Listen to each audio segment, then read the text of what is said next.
안녕하세요. 저는 돌싱녀로 돌아온 30대 초반의 지방 사는 여성이에요. 남자 보는 눈이 없다는 말, 혹시 그 말에 공감하신 분이 여기 있으실까 모르겠지만, 저에게 이 말은 뼈아픈 이혼의 기억이기도 해요. 아, 그리고 한 가지 더. 부모가 반대하는 결혼은 하는 게 아니다라는 말도 저에게는 참 아픈 말이기도 해요. 저의 결혼을 아버지가 무척 반대하셨거든요. 저와 남편은 동갑내기로 친구들의 소개로 만나게 됐어요. 남편은 제조업 종사자였고 저는 네일샵을 운영 중이었어요. 저는 어릴 때부터 공부보다는 미용에 더 관심이 있었고 그 때문에 대학교 진학은 포기했었어요. 남편은 대학교는 나왔고요. 처음에 남편을 저희 친정집에 데려갔을 때 저녁을 먹고 이야기를 나누던 아버지는 남편이 돌아가고 나서 저에게 결혼은 하지 말고 연애만 하라고 했었어요. 그렇지만 저는 그 사람을 너무 사랑했고 상냥하고 사근사근하게 저를 대해주는 그 모습에 헤어지는 건 상상도 할 수 없었어요. 결국은 제가 밀어붙여서 결혼에 성공하게 됐어요. 잘 살면 된다는 생각을 했거든요. 다들 처음 결혼할 때 그렇게 생각하잖아요. 저도 똑같았어요. 잘 사는 모습 보여주면 된다라고 쓸데없이 비장하게 생각했는데 정말 불과 3년 만에 헤어지게 될 줄 그 당시에는 상상도 못했죠. 친구들은 저희 신혼집에 대해서도 듣고는 이혼 후에 그때부터가 문제였다고 말하곤 했어요. 왜냐면 저희의 신혼집은 제가 살던 집의 전세금에 남편이 1,000만 원을 보태서 산 작은 아파트였거든요. 남편은 딱 1,000만 원을 보태줬고 대신 제 지분이 크다는 걸 감안해서 명의는 제 이름으로 되어 있었어요. 그래도 저는 개의치 않았어요. 사랑이라는 단 한마디만으로도 모든 게 설명됐던 콩깍지가 심하게 씌인 상태였으니까요. 그리고 결혼 전 남편 본가에 갔을 때 시댁 부모님이 잘 사는 편이 아니라는 걸 알고서는 모든 걸 다 이해하려고 했어요. 정말 그때는 모든 걸 다 퍼줘도 된다고 생각했는데 결혼을 하니 사람이 달라지더군요. 그것도 180도로 확 말이죠. 남편이 달라졌다는 걸 확실하게 느낀 건 첫 번째 결혼 기념일이었어요. 뭐든 첫 번째라는 건 무척 특별한 법이잖아요. 그래서 저도 그 특별한 날을 위해 며칠 전부터 무척 바쁘게 움직였어요. 우선은 백화점에 가서 평소에는 사기 힘든 비싼 브랜드의 커플 신발을 장만했어요. 두 사람의 기념일이니까 선물도 2개면 좋잖아요. 사면서도 남편이 얼마나 좋아할지 생각하며 저 스스로도 무척 즐거운 쇼핑이었어요. 딱히 남편에게 미리 말하지는 않았어요. 첫 번째 결혼 기념일을 설마 잊지는 않을 거라는 생각을 하기도 했고 서프라이즈 느낌도 좋았으니까요. 그렇게 저는 신발을 사서 몰래 숨겨두고 결혼 기념일 당일에는 스테이크와 와인까지 준비했죠. 향긋한 향초와 제가 좋아하는 장미꽃으로 식탁을 장식하고 남편을 기다리고 있었는데 남편의 귀가가 점점 늦어지더라고요. 결국은 전화를 하지 않으려고 했던 저는 걱정 반 짜증 반으로 남편의 전화번호를 눌렀죠. 남편이 전화를 받는 순간 주변에 왁자지껄한 소리가 확 귀를 파고들더군요. 순간 제 머릿속을 차지하고 있던 반틈의 걱정이 순식간에 날아가 버렸어요. 남편에게 말을 건네는 제 목소리가 제가 생각해도 차갑게 굳어있을 정도였으니까요. 어디야? 아, 나 지금 친구들이랑 놀고 있지. 오늘 좀 늦게 들어갈 것 같은데 내일 해장국이나 좀 끓여놔줘. 제가 화난 건 전혀 생각하지도 않은 남편의 밝은 목소리에 저는 더 열이 받았어요. 너 오늘이 무슨 날인지 잊어버렸어? 그렇게 물으면서도 저는 머릿속으로 왜 이렇게 중요한 날을 잊어버린 거야 하고 생각하고 있었어요. 그런데 오늘?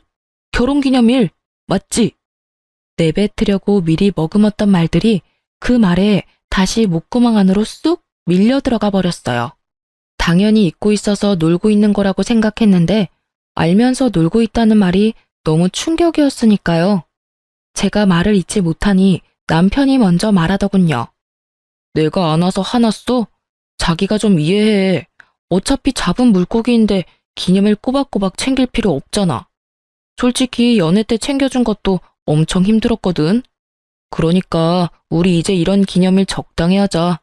솔직히 연애 때 힘 다 써서 이젠 그런 거 챙길 힘도 없어. 해맑게 미친 소리를 하고 일방적으로 전화를 끊는 남편 놈을 보니 갑자기 부모님 생각이 나더라고요. 하지 마라는 결혼했다가 이 꼴이 된 것 같아서 힘든 소리도 못하겠고 열은 받았는데 풀 곳은 없고 결국은 저도 행동으로 보여주기로 했어요. 저는 제가 산 신발 선물을 꺼내 사진을 찍었어요. 그리고 그걸 SNS에 올리고 미안해 안녕 이라고 썼거든요. 남편이 그걸 보고 돌아오기만 한다면 용서해주겠다는 마음으로요. 그런데 연락 하나 없더라고요. 신경도 안 쓰고 열심히 놀고 있는 모양이더라고요. 부글부글 끓는 마음으로 남편을 기다렸는데 기다리는 남편은 오질 않고 문자 하나가 먼저 도착하더군요. 42만 5천 원이라는 금액의 술값 문자요. 남편은요, 남들이 우쭈쭈 하는 거에 약해 빠져서 누가 엉덩이만 살살 긁어주면 자기가 뭐라도 됐냥 큰 돈도 결제하곤 했어요. 그리고 주변의 나쁜 친구들은 모두 그걸 알고 이용해 먹는 거였고요. 결국은 자기가 대단한 사람이 됐다며 정신승리까지 하기도 했죠. 결혼 전에는 제가 하지 말라고 하면 안 하더니 결혼하고 나니 다시 그 친구들과 친하게 지내게 됐나 봐요. 이것도 잡은 물고기에는 밥을 안 준다는 생각의 연장인 거겠죠. 잠을 자야 하는데 머릿속이 부글부글 끓으며 잠이 너무 오지 않더라고요. 더 또렷해지기만 했죠. 그리고 문이 열리고 남편이 들어오는 소리가 들렸어요. 인사불성에 빠져서는 들어오자마자 씻지도 않고 침대에 누워 바로 자더군요. 그 모습에 더 화가 난 저는 다음날 날이 밝자마자 코골며 자는 남편놈을 남겨두고 신발을 포장된 그대로 가지고 그걸 샀던 백화점 매장으로 향했어요. 그리고 남편 것만 반품 처리했어요. 어차피 신어보지도 않은 거였으니. 그리고 저는 반품한 남편 신발값으로 제 옷이랑 액세서리를 샀어요. 백화점에서 코스 요리까지 먹고 집에 왔는데 남편이 어디 갔었냐며 난리더군요. 아침부터 어디 갔던 거야? 해놓으라는 해장국도 안 해놓고. 어제 결혼기념일 안 챙겼다고 설마 삐쳐서 밥도 안 해놓고 남편 굶긴 거야? 웃기지도 않게 상전 노릇하고 있는 남편 놈을 보니 사그라들었던 화가 다시 활활 타오르더라고요. 그래, 당신이 안 챙겨준 결혼기념일 챙기려고 나 혼자 쇼핑이나 하고 맛있는 거 먹고 왔어. 그러면서 저는 제가 산 물건들 가방을 주르륵 늘어놨어요. 남편이 기웃거리며 자기 물건을 찾는 꼴이 너무 웃겨서 웃음이 나올 뻔했어요. 근데 왜 자기 것만 사왔어? 결혼기념일인데 내 건 어디 갔어? 당신이 굳이 기념일 챙기지 말라며. 안 주고 안 받고 싶은 거라고 생각해서 준비 안 했어. 알아서 내 건 내가 챙길 테니까 네 건 네가 알아서 챙겨. 아, 근데 이번 달 카드값 많이 나와서 힘들 테니까 뭐라도 살 거면 다음 달에 사. 어제 술값 40만 원 넘게 나왔더라고. 술값이 많이 나왔으면 당신도 이런 걸 사지 말았어야지. 너 설마 내가 어제 결혼기념일에 술 마시러 갔다고 화나서 이런 짓 한 거야? 정말? 술값을 많이 쓴 건 너잖아. 근데 왜 내가 당신 때문에 아껴 써야 하는데? 나도 돈 벌고 있어. 너한테 돈 타서 쓰는 것도 아닌데 왜 참견이야? 그리고 나는 어차피 결혼하면서 당신 따라 멀리 오는 바람에 돈 쓸 친구도 없어서 당신처럼 하룻밤에 40만 원 넘게 쓸 일이 없거든? 근데 너무 불공평하잖아. 당신은 돈을 그만큼이나 유흥비로 썼는데 왜 나는 그 돈을 못 써? 나도 그만큼 쓰려고 나를 위해 쇼핑한 거야. 그 정도는 이해하지? 그렇게 이야기해도 남편은 이해를 못 하더라고요. 그저 자기 선물이 없다는 거에만 꽂혀서는 계속 선물 이야기만 해댔어요. 아, 장난하지 말고. 내 선물 있지? 어제 SNS에 올린 거 아침에 봤거든? 신발 사놓은 거 맞지? 그거? 반품했는데? 너 어차피 잡은 물고기 밥 안 준다며? 우리 첫 결혼기념일이라 내 돈을 좀 썼는데 네가 그런 생각이면 나도 따라야지 뭐. 그래서 내 것만 남겨두고 반품했어. 그걸 왜 네 맘대로 반품하는 건데? 아, 진짜 어이없네. 아니, 무슨 생각으로 샀다가 반품을 한 거야? 일에서 못 배워먹은 것들은 티가 나. 아무것도 아닌 일에 금방 토라져서는 이런 일이나 버리고 머리 빈 여자랑은 결혼하지 말았어야 했는데 내가 바보지. 어휴. 그래, 나 고등학교도 겨우 졸업했어. 근데 내가 산 물건 내가 처분하는 게 왜 안 되는 건데? 네 돈 주고 산 것도 아니잖아.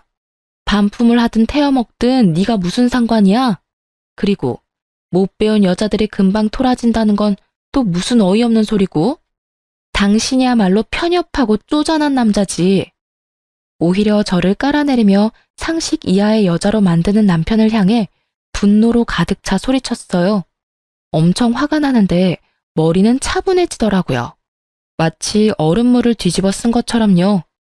아니, 사줬다가 반품하는 것도 웃기잖아. 그냥 줬으면 될 일을 왜 번거롭게 반품을 했냐고. 아니, 너 해달라는 대로 해줬는데 왜 지랄인지 모르겠네? 이런 거 챙기지 말자며. 잡은 물고기 밥도 안 준다며. 나도 똑같이 하겠다니깐? 걱정하지 마. 앞으로도 쭉 그렇게 안 챙겨줄 거니까. 생일도 각자 알아서 챙겨. 알았지? 결국 신발 하나 날려먹고 앞으로의 선물 기회도 날려먹을 상황에 처한 남편은 그게 아깝기는 했는지 그 뒤로는 기념일을 꼬박꼬박 챙기더라고요. 아주 싸고 생색내기 좋은 것들로만요. 사랑이나 애정 따위는 들어있지 않은 그런 물건들 말이에요. 그러면서도 꼭 자기가 원하는 것도 꼭 챙기더라고요. 그 이후로 마음에 생긴 균열은 급하게 봉합이 됐지만 이미 무너진 신뢰는 다시 세워지지 않더라고요. 그렇지만 저희의 결혼 생활은 다시 이어졌어요. 그 정도 싸움으로 이혼을 결정하는 사람은 없잖아요. 이때는 그저 남편놈의 나쁜 면을 하나 정도 알게 됐다는 느낌 정도였거든요. 그런 저를 이혼 생각에 빠지도록 만든 건 그로부터 2년이 되지 않던 어느 날의 일이었어요. 그때는 저희 아버지의 환갑이 곧 다가오고 있을 때였어요. 저희 아버지는 형제가 5이었는데 아버지 위로 두 큰삼촌은 환갑이 되기도 전에 돌아가셨거든요. 그래서 저희 가족에게 환갑은 무척 중요한 행사이기도 했어요. 게다가 그 다음 해에는 시부의 칠순 잔치도 있었기에 남편과 함께 저희는 3년이 다 되어 가도록 돈을 모으고 있었어요. 각자 30만 원씩 돈을 내서 총 60만 원을 한 달에 모았으니까 그 당시에는 2천만 원에 가까운 돈이 저금되어 있었어요. 그리고 그렇게 아버지 환갑을 며칠 앞둔 날 갑자기 시부모님께서 해외여행을 떠나신다고 연락이 왔더라고요. 저는 갑작스레 여행 간다는 연락이 와서 당황했어요. 그 전에 남편이나 시댁에서 말해줄 거라고 생각했는데 당일날 알게 됐거든요. 그래도 두 분이 노후를 잘 보내고 있구나 하는 생각으로 평범하게 지내려고 했는데 그 뒤로 두 분이 단톡방에 올리는 사진들이 무척이나 심상치 않더라고요. 비싸 보이는 침실의 모습과 음식들의 사진, 그리고 무엇보다 배경이 바닷가라는 것을 보고 그제야 두 분이 크루즈 여행을 갔구나 하고 생각을 했던 거죠. 호화로운 모습을 보니 한 사람당 돈 1,000만 원은 깨졌겠구나 하는 생각을 잠시 했는데 불현듯 그 큰 돈이 어디서 났을까 하는 생각이 떠오르더라고요. 시댁이 원래 그다지 부유한 집안은 아니었거든요. 콕 집어 말하자면 돈을 악착같이 아끼며 사시는 분들이라 저렇게 비싼 것들을 살 성격도 못 되시는데 말이죠. 여행이라면 관광버스에 10,000원 주고 가는 것만 생각하시던 분들인데 갑작스러운 크루즈 여행이라니.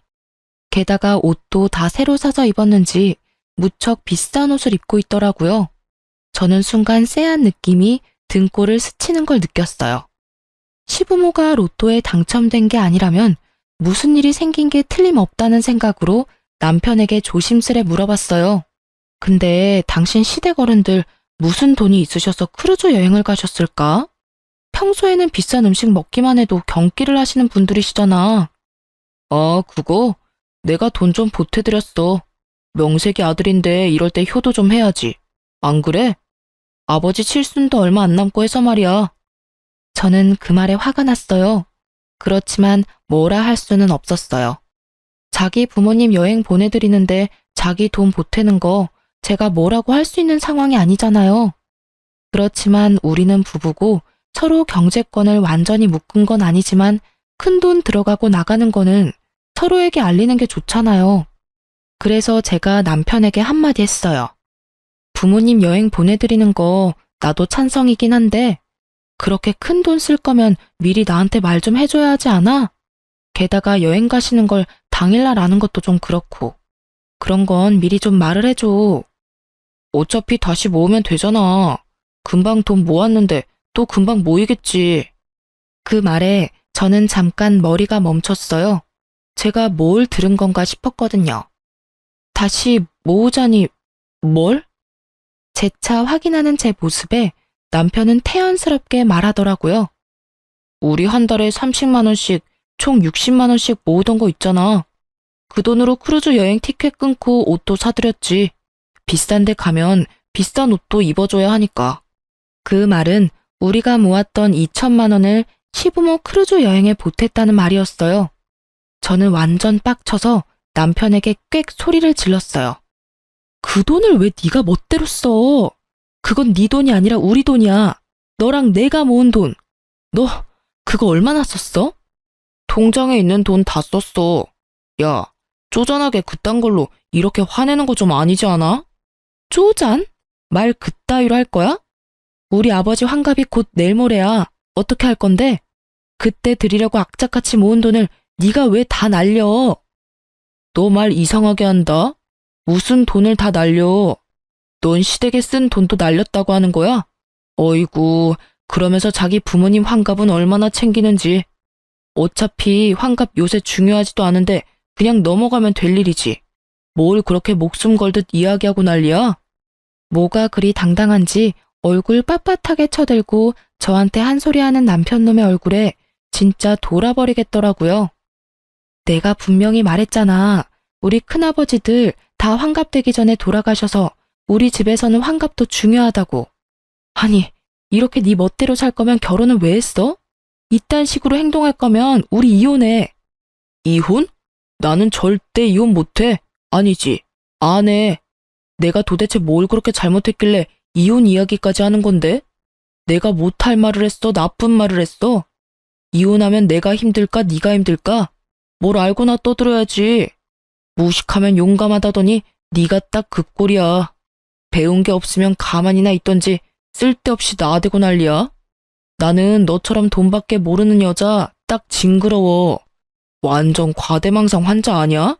아니, 그 돈 좀 썼다고 이런 식으로 사람을 몰아? 남편놈의 그 말이 저에게는 진짜 인연 끊자는 식의 막말로밖에 들리지 않았어요. 그럼 무식하고 돈밖에 모르는 징그러운 여자랑 왜 이혼은 안 해주는데? 그렇게 답답하고 열받으면 왜 나랑 살아? 배운 거 많고 돈에 초연한 그런 여자랑 살던지. 아, 맞다. 너 나한테 빨대 꽂으려고 결혼한 거지? 그래. 그러면 다른 여자 찾기 힘들겠지. 어떤 돈 많은 여자가 미쳤다고 당신 같은 남자한테 미래를 올인하겠어? 안 그래? 와이프 집안 사정 다 알고도 정신 나간 짓을 하는데 어떤 여자가 제정신으로 당신한테 오겠어? 너 말 다 했어? 어디서 그따위 소리를 짓거리고 난리야. 진짜 봐주는 것도 정도가 있다고. 내가 너 불쌍해서 데리고 살겠다고 하는 거 진짜 모르겠어? 네가 자선사업가라도 돼?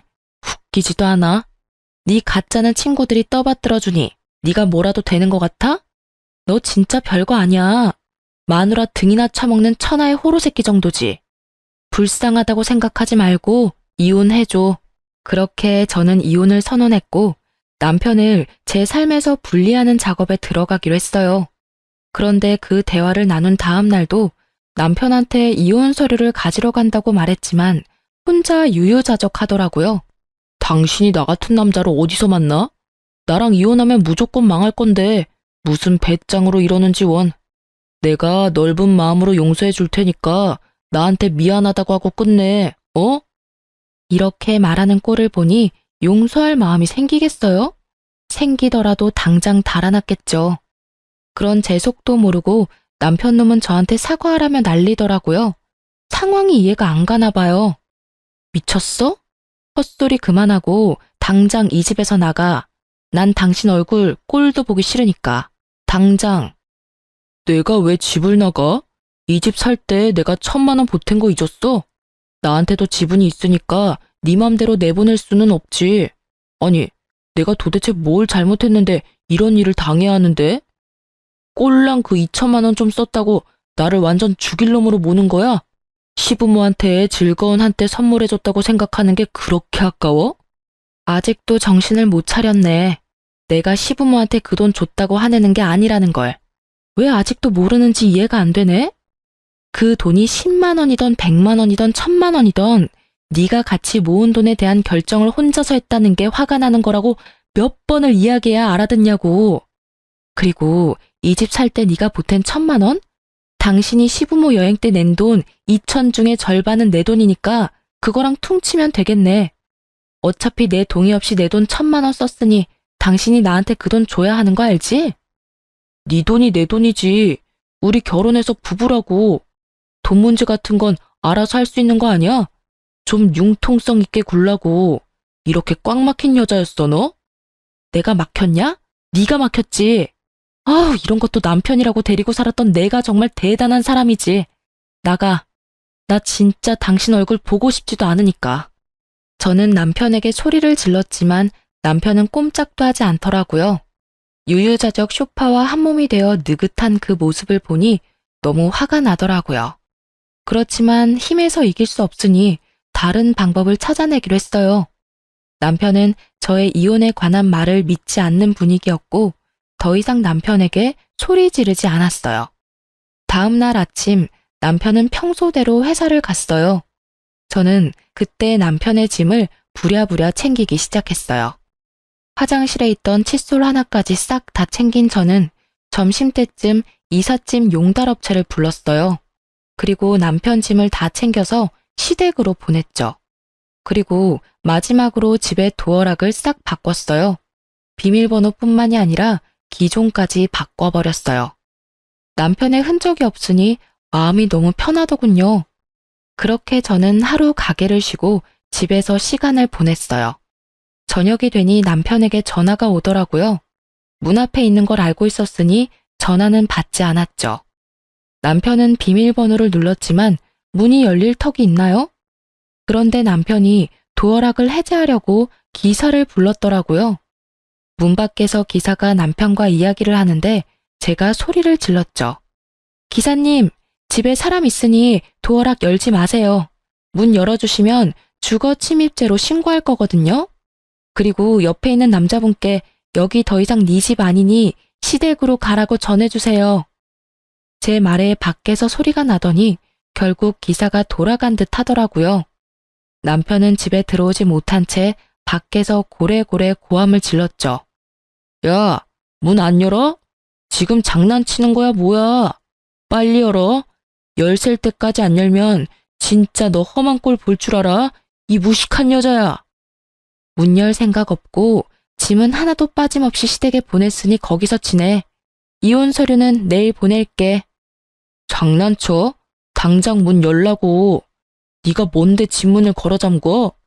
고래고래 소리를 지르던 남편 놈은 옆집 사람의 항의에 결국 꼬리 내리고 시댁으로 가더군요. 저는 속이 시원하더라고요. 남편 놈 얼굴 안 보는 게 어찌나 속이 시원하던지. 다음 날 저는 이혼 서류도 시댁에 보냈어요. 시부모님이 안 계시니 그 사이에 해결할 생각이었죠. 그런데 며칠 뒤 크루즈 여행에서 돌아온 시모가 저에게 전화를 했어요. 얘야, 여기 무슨 서류가 왔는데 이혼 서류라고 하는구나. 혹시 너희들 무슨 일이 있니? 우리 집에 아버 모시며 짐까지 다 보내놓고 여기서 회사를 다니고 있으니 대관절 이게 다 무슨 일이야? 어머님, 이런 말씀 드리기 전에 해결하려고 했는데 그 사람이랑 저 이혼하기로 했어요. 지금은 저만 이혼을 원하는 상태고 남편이 계속 거부하면 소송할 거고요. 왜 갑자기 이혼을 해? 너희 그렇게 잘 지내놓고선. 시모의 놀란 목소리가 들렸어요. 저는 시모에게 다 털어놓기로 했어요. 시댁에서도 이제는 알아야 할 상황이기도 했고요. 그 사람이 저희가 같이 모은 목돈을 몰래 혼자 다 썼더라고요. 다른 건 다 용서해도 그건 좀 아니잖아요.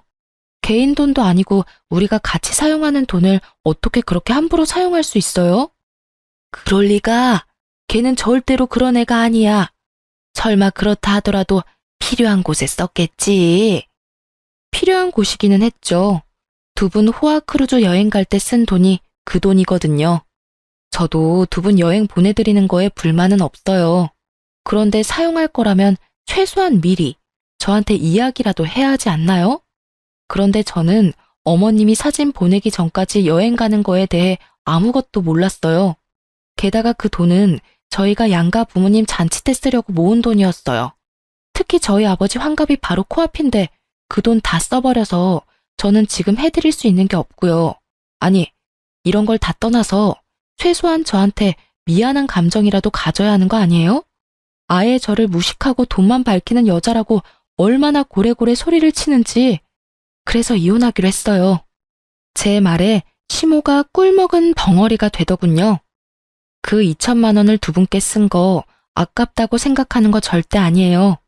만약 아버지 환갑이 아니었으면 두 분께 충분히 그런 선물 드릴 수도 있는 상황이었고요.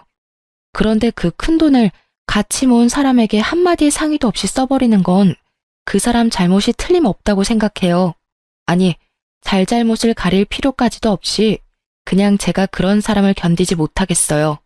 앞으로 집을 옮기거나 사업 때문에 큰 돈이 생기면 이번처럼 똑같이 자기 원하는 대로 돈을 쓰지 않겠어요? 하나를 보면 열을 한다고 제가 봤을 때는 그럴 만한 사람이거든요. 얘야, 우리는 그런 건 생각도 못하고 나는 그저 아들이 개인적으로 모은 돈이라고 생각했어. 내가 생각해도 그게 나쁜 일이기는 한데 그것만으로 이혼하는 건 너무 성급하지 않니? 오해가 있을지도 모르고 또 다르게 생각하면 이해해 줄 수 있을 법도 하고. 그거 하나만으로 헤어지자고 하는 건 아니에요. 그 사람은 저한테 무식하다거나 배워먹지 못했다거나 그런 말을 서스럼없이 쓰거든요. 게다가 제가 하는 말을 하나도 신경 써서 듣지를 않아요. 저희 가족 대대로 환갑을 못 넘긴 분들이 많아서 우리 집은 환갑잔치 중요하게 생각한다고 몇 번을 말했는데도 환갑잔치 2주 앞두고 이런 짓을 벌였으니까요. 와이프를 얼마만큼 아래로 보면 장인어른을 이렇게 홀대하는 걸까요? 이야기를 듣던 시부모도 제 말에는 아무런 말도 더 이상 잊지를 못했어요. 이건 서로 이해하라는 선을 떠난 무척이나 감정적인 상황이 되어버렸으니까요. 예, 며느라가 미안하다. 우리는 그런 것도 모르고 내가 이놈한테 단단하게 일러놓으마. 대체 그 녀석은 어쩌자고 이런 일을 한 거야? 시모가 급히 저에게 위로의 말을 건네더라고요. 그렇지만 이미 상해버린 감정은 다시 봉합되지 않았어요. 결국 이혼 소송이 진행되었고 남편놈은 제가 일하는 네일샵까지 찾아와 제게 소송을 취하하고 돌아오라며 당당하게 굴더군요. 소송 취하하고 빨리 원래대로 다 돌려놔. 너처럼 무식한 여자 누가 데려가? 나 말고는 너 받아줄 사람 없다니까. 그리고 내가 100번 양보해서 이번 환갑 때 50만 원 정도 지원해 줄게. 솔직히 그거면 떡을 치고도 남잖아. 정말 말은 잘하죠. 1,000만 원과 50만 원이 비교가 되는 것도 아닌데 마치 인심 써서 그 정도 해준다는 걸 보니 정말 대단하다 싶더라고요. 지금 나하고 개그하는 거야? 2천만 원을 가져다가 홀라당 해먹고는 고작 50만 원을 준다고? 너한테는 그게 상식이야? 어떻게 눈 하나 깜빡 안 하고 그런 미친 소리가 나와? 그리고 내가 많이 배우지 못한 건 맞지만 네가 인간이 덜 된 놈이라는 건 잘 알겠어. 넌 뭘 그렇게 많이 배웠길래 남이 모은 돈까지 말도 없이 쓰는 미친 짓거리까지 배운 거야? 미친 짓거리? 이게 사람이 봐주니까 눈에 뵈는 게 없지?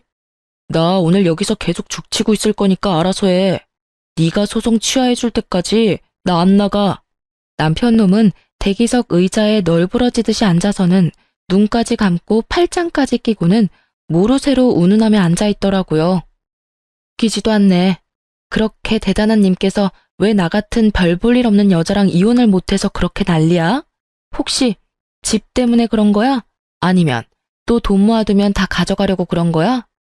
짐작하는 곳이 너무 많은데 다 나쁜 이유들 뿐이라서 나는 이혼 소송 취할 이유가 없는데. 저는 남편 놈을 향해 쏘아붙였어요. 정신 나간 헛소리를 실실 하는 거 보니 진짜 실성이라도 했나 싶었거든요. 제 말을 듣고도 들은 척도 안 하는 남편놈을 보고 제가 말로 해서는 안 될 것 같아서 그 길로 친오빠들에게 전화해서 저의 네일샵으로 불렀어요. 남편놈이 남의 영업장에서 일을 방해하고 있다가 들어오는 오빠들의 모습에 그나마 정상적인 모습을 취하더군요. 이 양반이 또 여기서 이러고 있네. 당장 여기서 나와. 남의 가게 영업 방해하지 말고. 오빠 셋이 그놈 앞에서 으름장을 놓는데도 철면피를 쓴 이 남자는 더욱 뻔뻔하게 굴더라고요. 아니 형님, 저희는 아직 결혼한 사이예요. 와이프 옆에 있는 게 뭐가 그렇게 잘못된 건가요? 그리고 남의 부부 일에 참견하지 마시죠. 잘못이지. 동생이 싫다는데 계속 이러는 거 스토킹인 거 몰라? 그리고 우리는 처음부터 널 우리 가족으로 생각한 적 없어. 동생이 너무 원해서 결혼을 시켜준 것뿐이고 다행스럽게도 이제라도 헤어진다는데 당연히 도와줘야지. 그러니 더 이상 동생 괴롭히지 말고 썩 꺼져. 괴롭히기는 누가 괴롭혔다고 그럽니까? 그냥 오해가 좀 쌓인 것뿐이라고요. 이야기하다 보면 다시 돌아올 일이고 다시 얼굴 맞대고 살다 보면 좋아질 일이고. 마치 자신은 하늘을 우러러 한 점 부끄럼 없다는 듯 당당하게 말하는 걸 보니 제 뱃속이 다 꼬이더라고요. 좋아지기는 혼자 김칫국 마시지 말고 나가라니까. 한 번만 더 우리 동생 괴롭히면 그때는 주저하지 않고 경찰에 신고할 테니까 알아서 하라고. 결국 3명의 오빠들에게 한 소리 거하게 들은 남편놈은 투덜대며 돌아갔어요. 저는 오빠들에게 너무 미안한 마음뿐이었어요. 그렇지만 오빠들은 역시 제 편이더라고요. 저 자식 또 오면 우리한테 전화해. 어차피 우리 다 근처에 있잖아. 우리 없으면 아버지 불러도 되고. 아빠는 너무 미안해서 못 불러. 그렇게 반대하는 결혼했었는데 이제 와서 도와달라고 하는 것도 죄송스럽고. 걱정하지 말래도 아빠가 너한테 쏟는 애정이 보통은 아니잖아. 그러니까 다음에 이런 일 있으면 아버지 불러. 알았지? 저는 오빠의 말대로 하기로 했어요. 그리고 남편놈이 사업장 근처에 얼씬거리기만 해도 오빠들을 소환했어요. 그리고 그렇게 얼마 지나지 않아서 남편놈은 체념한 건지 더 이상 오지 않더라고요. 그리고 이혼 판결이 났어요.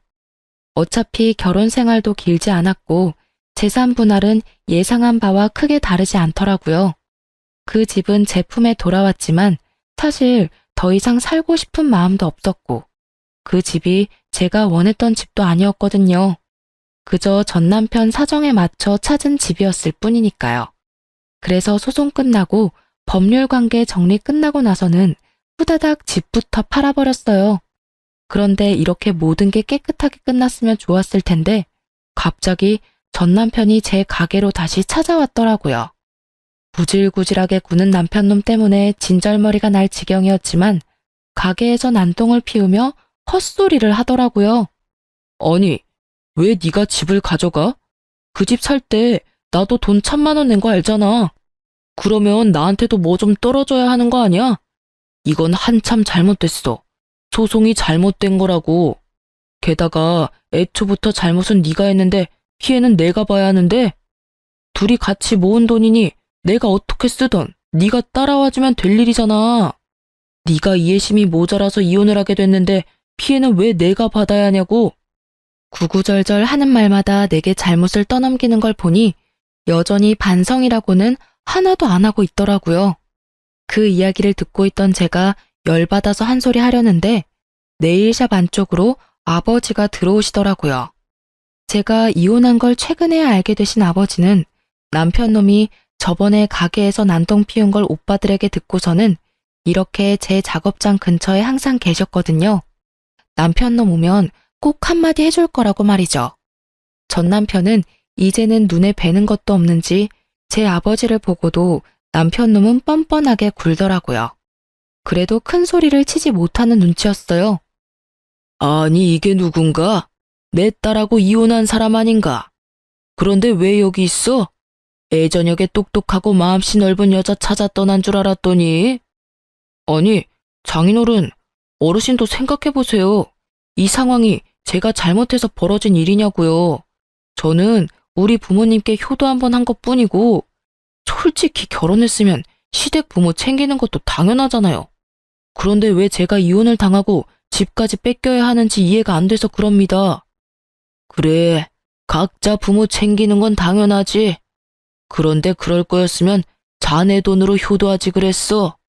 마누라 돈으로 생색냈으면서 사과는커녕 뻣뻣하게 굴지 않나. 그리고 무식하다고 욕할 때는 언제고 지금 여기 와서 이러고 앉아 있어. 절이 싫으면 중이 떠나는 법이지. 자네가 집 가진 우리 딸이 싫으면 자네가 떠나는 게 맞지 않나. 설마 이제 와서 사랑 같은 정신 나간 소리 하려는 건 아닐 거고. 그럼 그 집이 그렇게 아깝나? 그렇게 말씀하시면 안 되죠. 소송 자체부터가 잘못된 거라고요. 저는 하늘에 맹세코 잘못한 게 없고 왜 피해는 제가 고스란히 다 받아야 되는지 모르겠습니다. 와이프가 시댁을 모시지 않은 게 더 큰 잘못이라고요. 그러니까 같이 살던 집의 절반은 제 것이나 다름없고요. 그게 무슨 말도 안 되는 소리야. 잠깐, 기다려봐라. 그래, 자네가 그 집 마련할 때 얼마 냈지? 딱 1,000만 원이라고 알고 있네. 그렇다면 자네가 쓴 2천만 원에 대해 아무 책임을 물지 않을 테니 자네도 그 집에 쓴 1,000만 원에 대해서는 아무 책임을 묻지 말게. 계산은 그거로 끝이야. 그렇지만 저도 재산 형성에 크게 도움이 됐다고요. 그 부분을 인정을 안 해주시니까 제가 돈을 벌어서 엄한데 썼겠습니까? 다 가족을 위해서 쓴 거지. 그러니 재산 형성에 도움이 된 거잖아요. 야, 네 그 쓰레기 같은 친구들한테 한 달에 100만 원을 뜯기는 호구가 너야. 그 친구들이 너 좋아서 네 옆에 있는 줄 알지? 다 네가 돈을 그만큼 쓰니까 옆에 붙어서 알랑거리는 거지. 돈 없어 봐. 네 옆에 있겠어? 그래놓고 뭐? 가족을 위해서 썼다고? 결혼하고 기념일마다 날 챙겨주기를 했어? 선물을 사주기를 했어? 아무것도 해준 것도 없는 주제에 뚫린 입이라고 막말한다 이거지? 재산 형성에 도움이 돼? 지랄하네. 돈 한 번 갖다 주지도 않고 쓰기만 한 네가 무슨 자격으로 여기 와서 이러고 있는 거야? 그러고도 네가 인간이냐? 야, 네가 아무것도 몰라서 그러는데 나도 충분히 남편으로서 부부의 일원으로 재산 형성에 도움이 됐다고. 그리고 친구들한테 돈 쓰는 건 유흥비라고. 너랑 외식할 때도 돈 냈잖아. 어디서 못 배운 티를 내?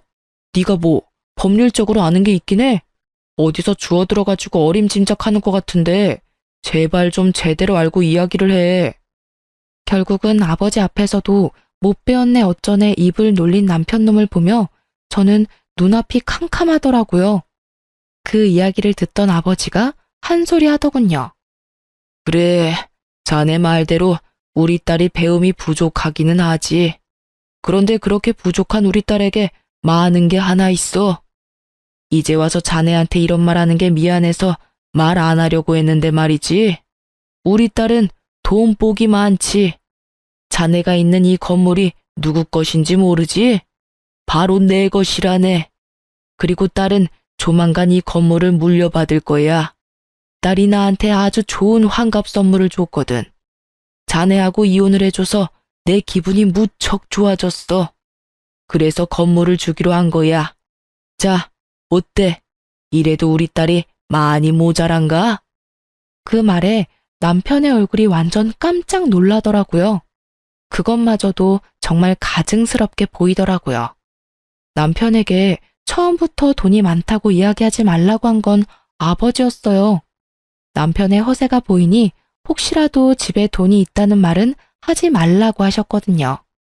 최소 5년 동안 사람 됨됨이를 봐가며 이야기하자고 하셨는데 결국은 5년도 되기 전에 이혼을 해버리게 됐으니 새삼스레 아버지한테 죄송하고 남편놈의 저런 성향을 못 알아본 제가 밉더라고요. 왜 그 말을 먼저 안 했어? 그랬으면 이렇게 화내고 난리칠 일 없었잖아. 그리고 솔직하게 그만큼 돈 있으면 2천만 원 그깟 돈 내가 알아서 쓴 것도 이해해 줄 수 있는 거잖아. 아, 다 됐고 이건 진짜 내가 용서해 줄게. 그냥 다시 돌아와서 잘 살아보자. 응? 너 나 엄청 좋아해서 부모님 반대 무릅쓰고 결혼하자고 한 거 아니었어? 그때 감정 그대로일 거라고 믿고 있어. 그때의 감정, 이미 너한테 가지고 있던 정이란 정은 다 떨어지고 없어. 왜? 아버지가 건물 주고 내가 그 건물 물려받을 사람이니까 아깝니? 뻔뻔한 것도 정도가 있지. 네가 쓴 그 돈에 우리 아버지 환갑 여행 비용도 있었다는 걸 알면서도 네가 뻔뻔하게 우리 아버지 건물을 욕심내? 내 눈에 흙이 들어와도 너랑 재결합할 일은 없어. 얼굴도 보고 싶지 않은데 너랑 무슨 재결합이야? 지금 당장 경찰에 신고 안 하는 것만으로도 넌 나한테 고마워해야 할 상황이라고. 제가 하는 말에 뻔뻔했던 남편놈의 낯짝이 결국에는 무너지더라고요. 울며 불며 매달리는 게 아니라 이 와중에도 저희 아버지 눈치를 보더라고요.